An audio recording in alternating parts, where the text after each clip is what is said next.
সুধীবৃন্দ, আসসালামু আলাইকুম। আমি অবসরপ্রাপ্ত ব্রিগেডিয়ার জেনারেল মোহাম্মদ জহুরুল আলম। আমার ইউটিউব চ্যানেল জহুরস ভয়েসে আপনাদের স্বাগত জানাচ্ছি এবং একই সাথে এই চ্যানেলে সাবস্ক্রাইব করার জন্য আপনাদেরকে বিনীত অনুরোধ করছি।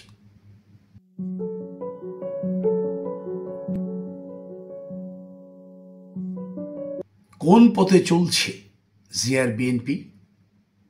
বিএনপিকে নিয়ে বর্তমানে এত আলোচনা সমালোচনায় আমরা কি বিভ্রান্ত? এটি কি বিএনপির বিরুদ্ধে বিষোদাগার, নাকি দেশকে অস্থিতিশীল করার ষড়যন্ত্র? এত সব প্রশ্ন একজন সচেতন নাগরিক হিসেবে অনেকের মনেই আসতে পারে যখন দেখা যায় যে মিডিয়ায় দেশের সবথেকে জনপ্রিয় রাজনৈতিক দলকে নিয়ে বা তার নেতাদেরকে নিয়ে অশ্রাব্য ভাষায় সমালোচনা করা হচ্ছে। সুধীবৃন্দ, আপনাদের নিশ্চয়ই মনে আছে যে 1975-এ পট পরিবর্তনের পর দেশ বিরোধী চক্রান্তে আন্দোলনরত একদল উচ্ছৃঙ্খল সিপাহী জনতার কবল থেকে মাতৃভূমিকে রক্ষায় সেনা সদস্যদের বৃহত্তর অংশ এই ভয়াবহ এবং ভয়ানক পরিস্থিতি সামাল দিতে জেনারেল জিয়াকে বেছে নিয়েছিলেন নেতা হিসাবে। জেনারেল জিয়া তখন ছিলেন কারারুদ্ধ।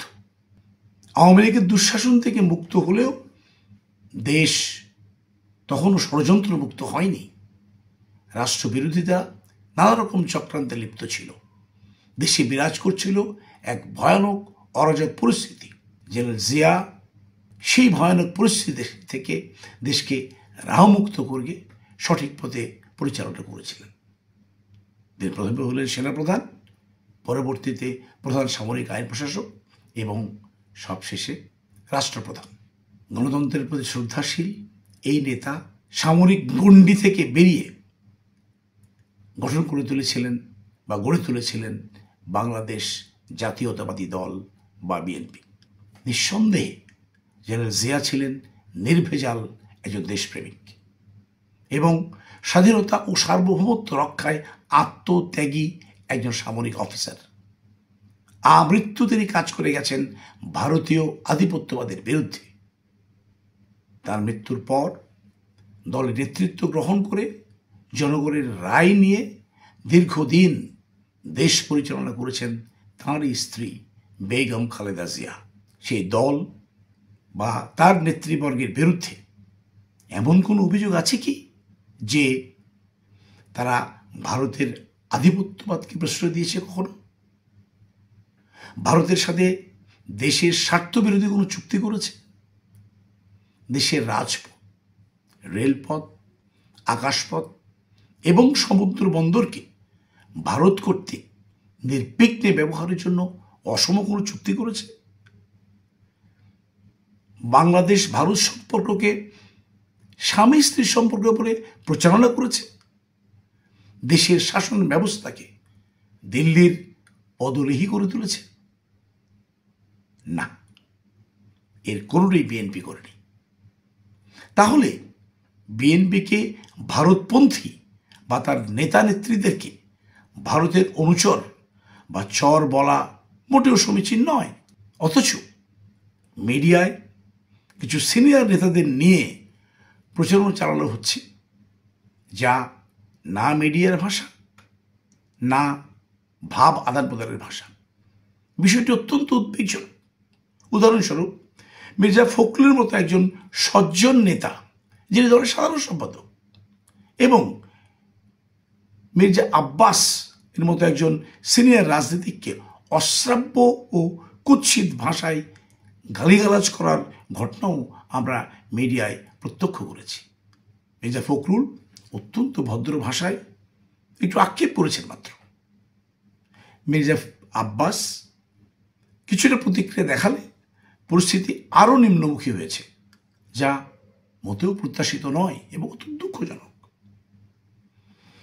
যা হোক, আমি বিষয়টি দেখছি এভাবে। এক,